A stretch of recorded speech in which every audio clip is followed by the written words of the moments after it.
सोहम गोयल जी मुंबई से। महाराज जी, मेरा सवाल है कि हमें भगवान दिखते क्यों नहीं महाराज जी? इन नेत्रों की क्षमता नहीं है। ये जो नेत्र बने हैं ये त्रिगुण माया से बने हैं। ये तीन ही देख सकते हैं, सतोगुण रजोगुण तमोगुण। और सतोगुण रजोगुण तमोगुण से बनी हुई वस्तुएं देख सकते हैं। देखो, अंदर की जो वृत्तियां हैं हम उन्हीं को नहीं देख पाते जब तक एकाग्र नहीं होते। मन को, बुद्धि को, चित्त को। अभी तो बच्चा है, लेकिन उसका प्रश्न बहुत बढ़िया है, इसलिए सबके लिए भगवान है पर दिखते क्यों नहीं, ये तो सबकी बात है ना। तो जब तक हमारे नेत्रों में प्रेम नेत्र नहीं आएंगे तब तक हम भगवान को नहीं देख सकते। जो हमारे हृदय में प्रेम नेत्र हैं वो जब खुलते हैं तो इन्हीं नेत्रों में उनका प्रकाश होता है। और इन्हीं नयनन सब सुख देखे, अपनो जन्म सुफल करि लेखे। इन्हीं नेत्रों से फिर वो देख पाते हैं, क्योंकि इन नेत्रों में प्रेम नेत्र प्रकाशित हो जाते हैं। जैसे विराट रूप देखने के लिए भगवान ने अर्जुन की दृष्टि में दिव्य दृष्टि दी, तो विराट रूप देख पाए। श्री कृष्ण रूप तो बराबर देख रहे थे, लेकिन विराट रूप देखने के लिए भगवान ने दिव्य दृष्टि दी। ऐसे ही सर्वत्र भगवान विराजमान है, सबके हृदय में भगवान विराजमान है। जब तक हमारे हृदय में प्रेम नहीं होगा तब तक हम नहीं देख पाएंगे। प्रेम से प्रकट होए मैं जाना, हरि व्यापक सर्वत्र समाना, प्रेम ते प्रकट होए मैं जाना। जब तक प्रेम नहीं है तब तक भगवान का दर्शन नहीं हो सकता। जब तक ज्ञान नेत्र नहीं तब तक तत्व दर्शन नहीं हो सकता। तो प्रेम का प्रादुर्भाव तब होता है जब खूब नाम जप करे। तो आप नाम जप करते हो, और नाम जप करो, ठीक है? फिर भगवान जी आपसे आके हाथ मिला लेंगे ऐसे आके, ठीक है? तैयार रहना, खूब नाम जप करो जी। श्री हरिवंश महाराज जी, आपके चरणों में कोटि कोटि प्रणाम। महाराज जी, आपकी कृपा से आपके बताए हुए मार्ग पर चलने की कोशिश कर रहा हूँ, लेकिन महाराज जी कोई भी संकल्प 15 से 20 दिन से ज्यादा उसका पालन नहीं कर जा पाता उसका हूँ। कारण है ब्रह्मचर्य की हीनता। आगे वही लिखा कि मतलब बार बार गिरा देती है ये काम वासना। तो महाराज जी जीवन मतलब मेन पॉइंट जो है वो ब्रह्मचर्य खंडन है। अगर थोड़ा ब्रह्मचर्य पर ध्यान दे दीजिए तो दिनचर्या ठीक हो जाएगी। ब्रह्मचर्यहीन पुरुष की कभी एक दिनचर्या नहीं चल सकती, ये पक्का नियम है। और ब्रह्मचारी की दिनचर्या में कभी फर्क नहीं पड़ सकता।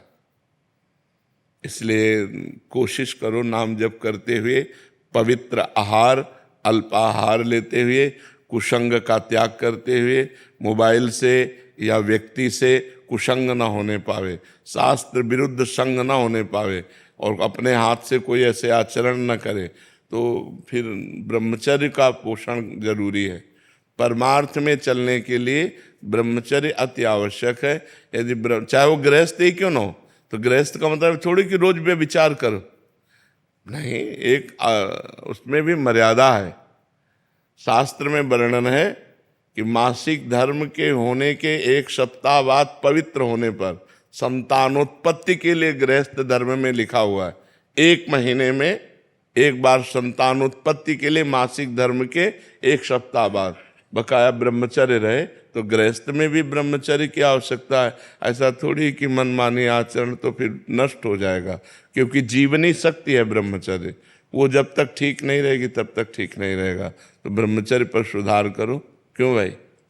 हाँ, मतलब कोशिश पूरी करते हैं महाराज जी, लेकिन 10 दिन एकदम अच्छे से रहेंगे। हाँ। फिर कभी कभी ऐसा हो जाता है कि एक बार गलती हो जाती है तो पूरा चीज हाँ, हो जाता है, हो जाए, वो मन खिन्न हो जाएगा, मन हार जाएगा, फिर उत्साह नहीं रह जाता। वो आपका ही नहीं सबका होता है। तो जो हमारे उत्साह को नष्ट करे, भगवत प्राप्ति के मार्ग में उत्साहहीनता पैदा कर दे, उसके प्रति तो बुरा भाव आना चाहिए ना। धिक्कार है हमारे जीवन को, जो मैं ऐसे गिर जाता हूँ, अब नहीं गिरूंगा, फिर चलो, फिर अगर गिर जाओ तो फिर अंदर से क्लेशित हो, फिर तो एक दिन आप ऐसा आएगा क्रॉस कर जाओगे। और अगर आप हार गए तो फिर परमार्थ से भ्रष्ट कर देगा।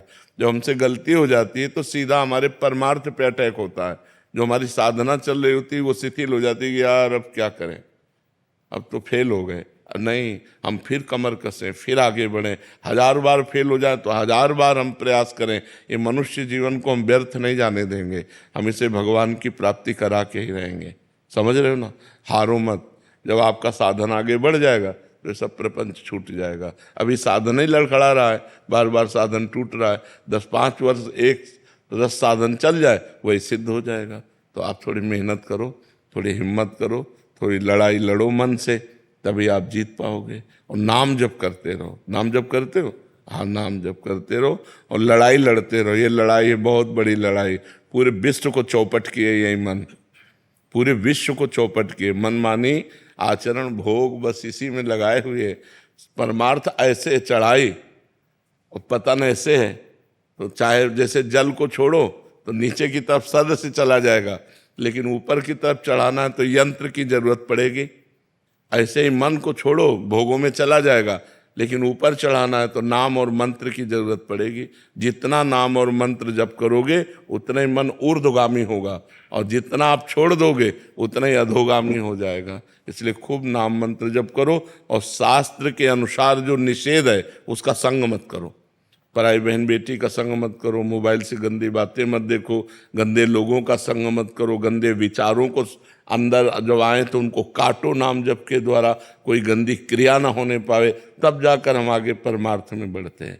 महाराज जी, नाम जप करते करते कब नाम छूट जाता है और कब गलत चीज में लग जाते हैं महाराज जी, इसका पता नहीं। हाँ, एकाग्रता भी समझ नहीं पाई ना, नहीं तो 1 सेकंड की भी हरकत को पता चल जाता है मन की। जब आप एकाग्र होंगे ना, अंतर्मुख होंगे, तो 1 सेकंड के हरकत मन गया।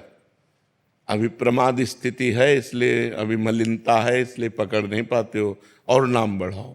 फिर भी अपने को सौभाग्यशाली मानते हैं कि आपका सानिध्य प्राप्त हुआ, नहीं तो पूर्व कर्म तो बिल्कुल, मतलब कब के खत्म हो चुके होते महाराज। हाँ बिल्कुल। नहीं, आप हिम्मत करके चलो, जीतना है, हारना नहीं। ठीक है, आप हिम्मत करके